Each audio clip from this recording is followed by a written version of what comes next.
You're listening to the Doctors In podcast from martinclinic.com. Although we share a lot of practical and, in our opinion, awesome information, what you hear on this podcast is not intended to diagnose, cure, treat, or prevent any disease. It's strictly for informational purposes. So enjoy.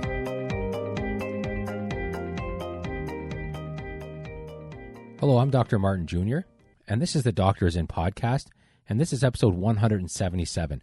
Now, before I begin, I'd like to just share a couple of things with you. The first thing is I'm doing this episode by myself, so if you hope to come here and hear my dad's voice with me, then you'll be greatly disappointed. But I hope you stick around anyways.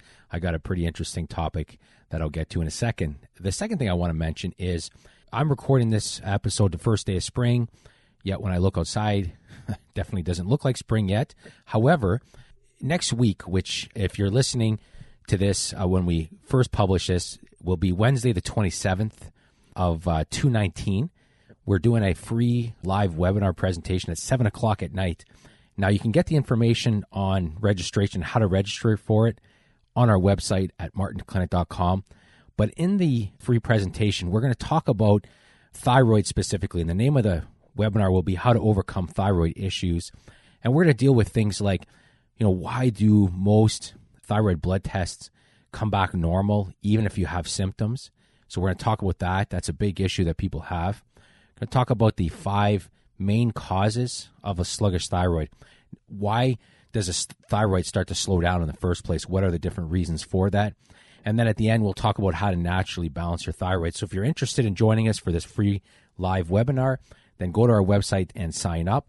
And if you're listening to this way after the fact, there's a good chance that you can still access the webinar on our website. If not, email us and we can send you the necessary stuff to watch it. So again, all right, so today what I want to do is talk about 5 causes of hair loss. Now, we have a wonderful, again, free private Facebook group. It's the Martin Clinic Club. If you're in it, we appreciate each and every one of you. It's a very active group, tremendous, people helping each other out, answering each other's questions. It's a lot of fun to be a part of. In the group, we asked a while ago for things that people would like us to do webinars on or podcast topics on. And we get a lot of questions in that group about hair loss specifically, because obviously hair loss is a big issue. And it's also something that we get a lot of emails about. Our staff gets a lot of questions on live chat about it as well. So we figured this would be the good time to talk about some of the big reasons why hair loss occurs. Now, this is important to understand this part here.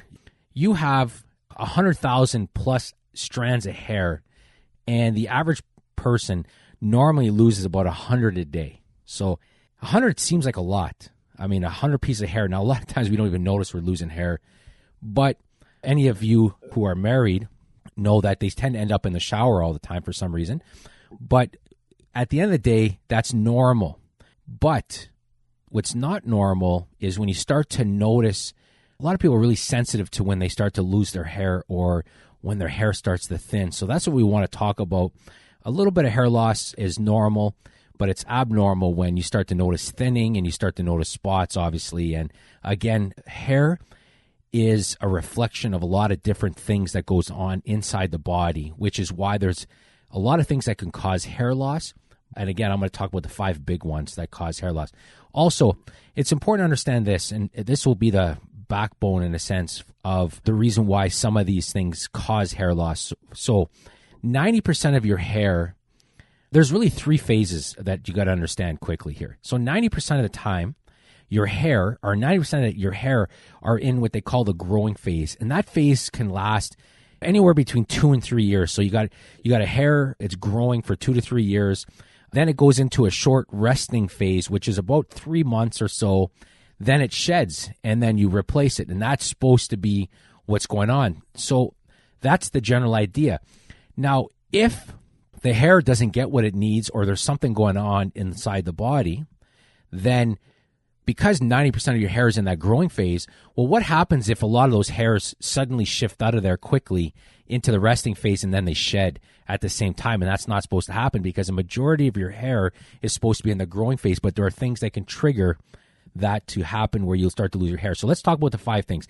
Now, the first thing that we're going to talk about is the first thing that people think about when their hair starts to thin or fall out, which is low thyroid, hypothyroidism, or a sluggish thyroid. So let's talk about that. Now, I'm going to tell you a quick story just to give you an idea of how the thyroid works. I remember when I'm a competitive person. If I play sports, I like to win.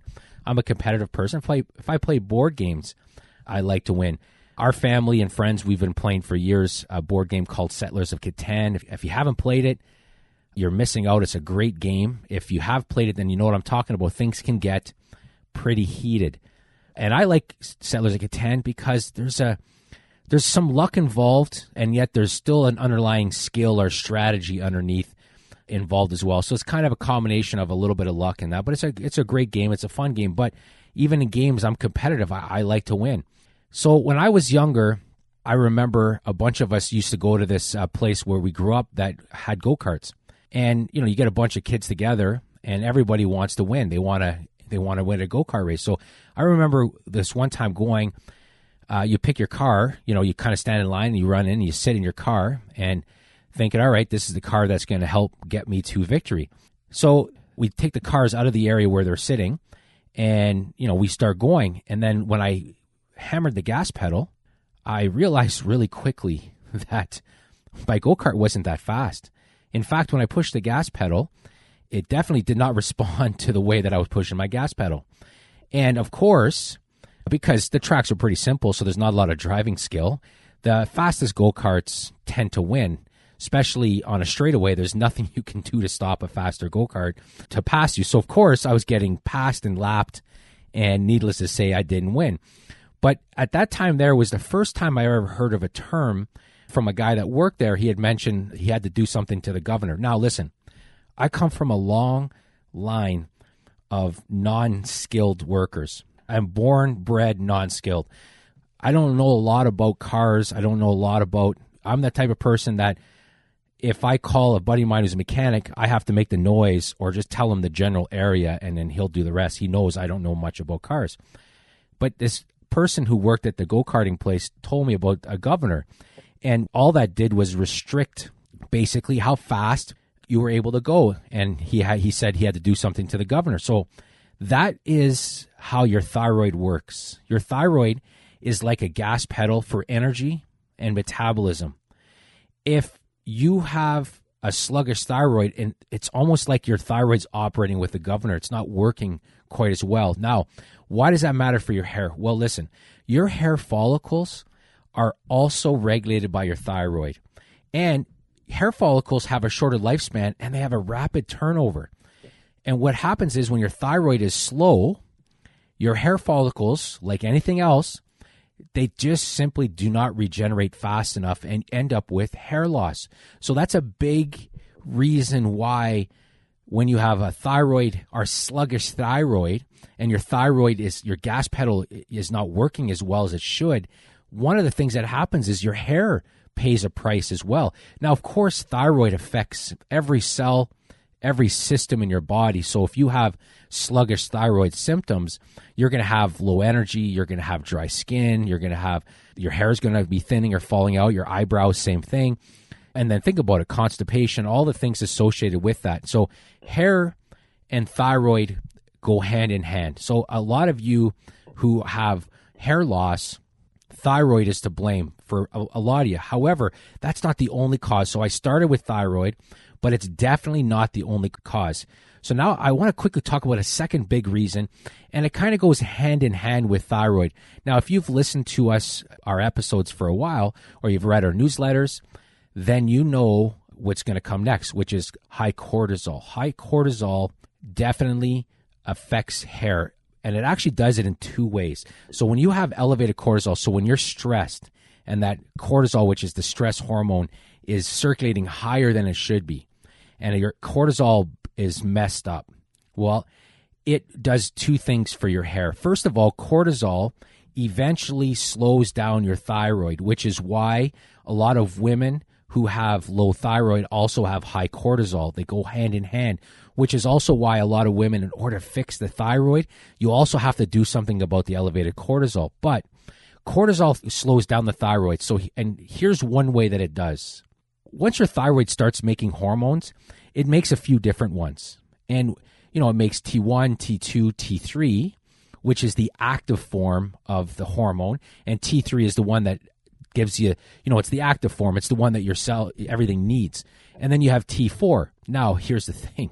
A majority of the hormones produced by your thyroid are in the form of T4.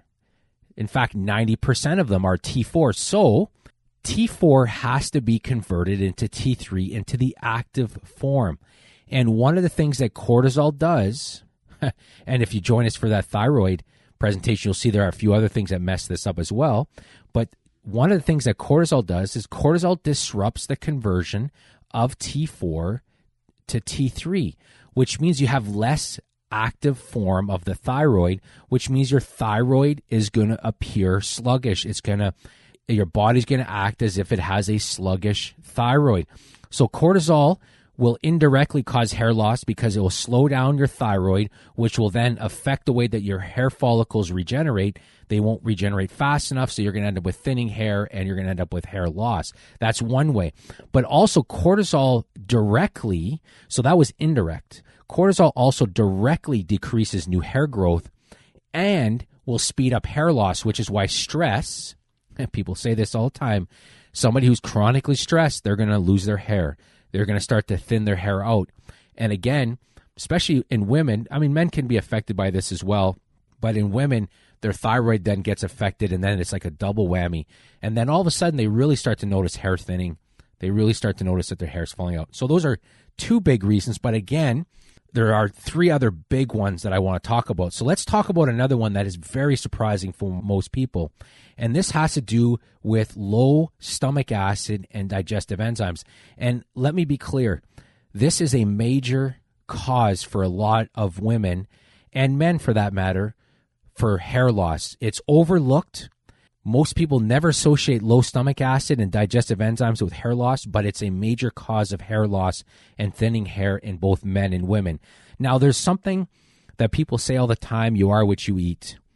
And here's the thing, that's a partial truth. You are actually what you absorb, because you have to have the ability to absorb it if you're actually going to be able to use it. Now, when you have low stomach acid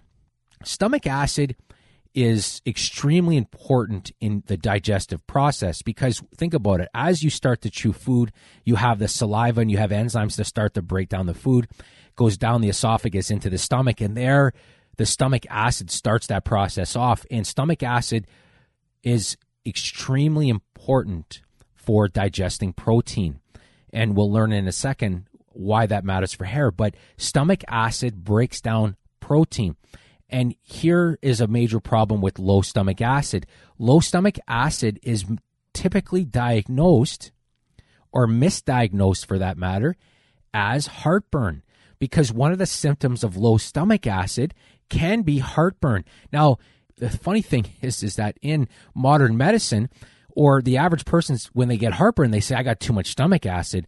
But the reality is it's the complete opposite that's occurring. They actually don't have enough stomach acid. When you have enough stomach acid, then that little valve, they call it a sphincter, the little valve at the top of the stomach closes properly, and that stops the acid from going up into the esophagus. When you don't have a low enough pH, then that doesn't close properly, and then the acid, the little that you do have, ends up in the esophagus. You end up with heartburn.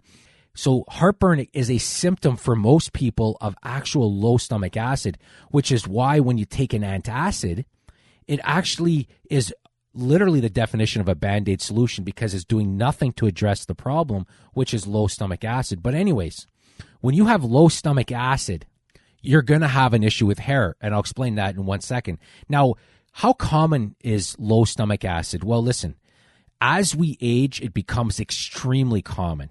It is a lot more common than people think it is. And here are some of the symptoms that people get for low stomach acid: constipation or diarrhea, bloating following a meal. That's a big one as well. indigestion, burping, or think about this. And I've talked about this in the past, and we've written about this in the past as well. Chronic yeast infections, because one of the jobs of stomach acid is to kill things that you ingest.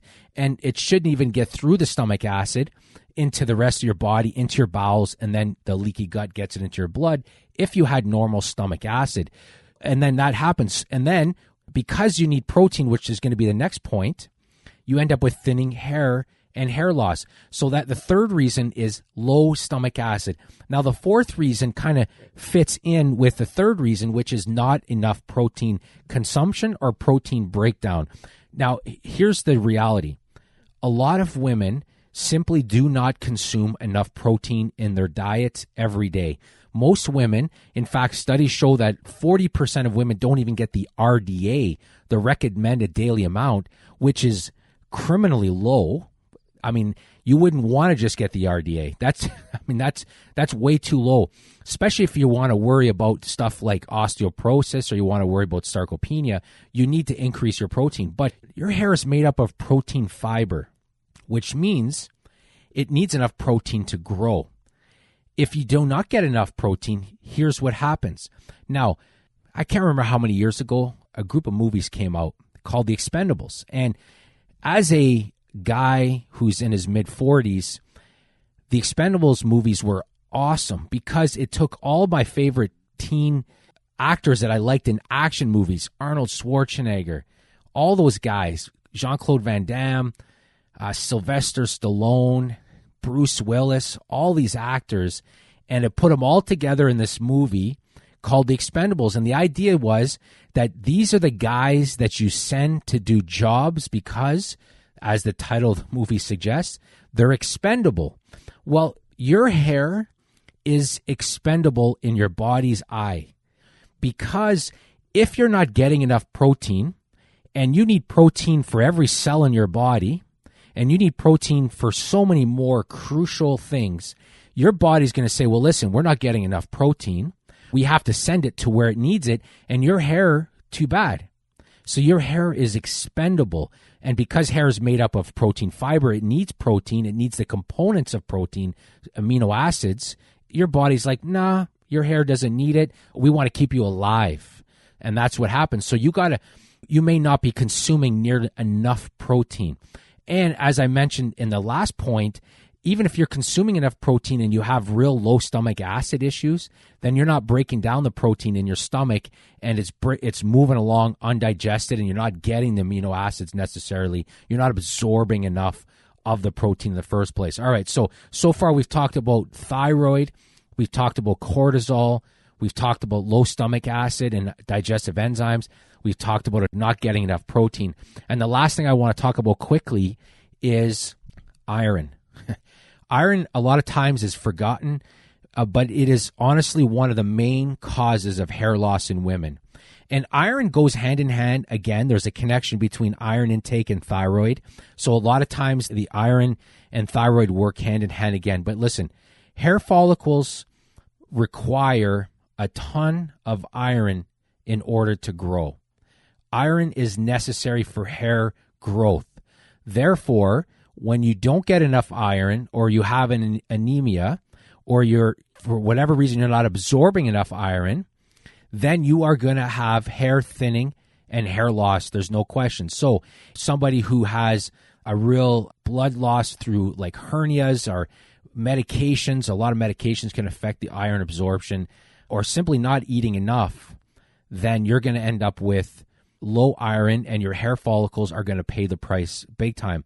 So a lot of people don't get enough iron in their diet because they don't eat enough red meat and for whatever reason. And, you can get iron in stuff like beans and egg yolks, oysters, spinach.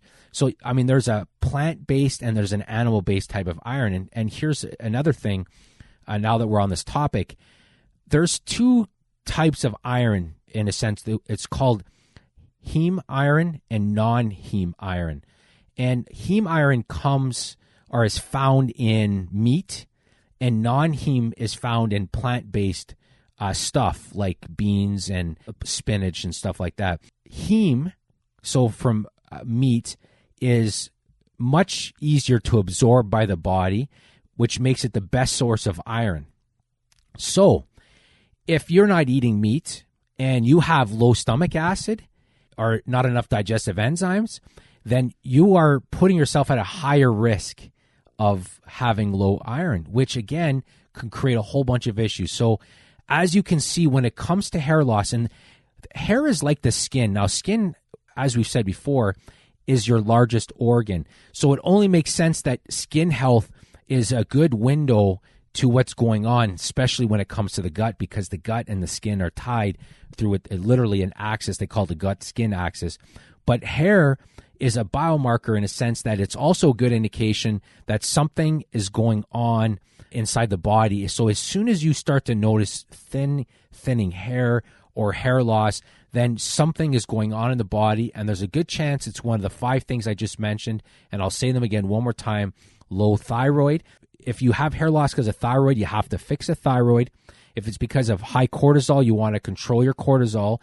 If it's low stomach acid and digestive enzymes, you definitely want to take care of digestion. If it's not enough protein, then eat more protein, get more protein.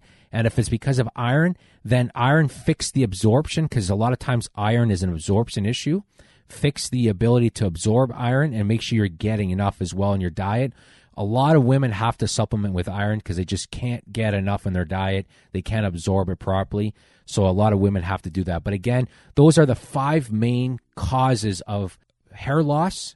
There are others, again, but these are the big ones. So if you have symptoms of hair loss and hair thinning, there's a good chance that one of these 5 things I just mentioned is a cause. Again, thanks for listening and have a great day. Thanks for listening to the Doctor is In podcast from martinclinic.com. If you have any questions, you can reach us at info@martinclinic.com.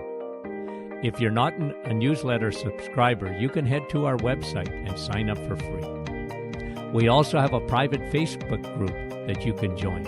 It's a community of awesome people. Finally, I do a Facebook Live every Thursday morning at 8:30. Join us again next week for a new episode.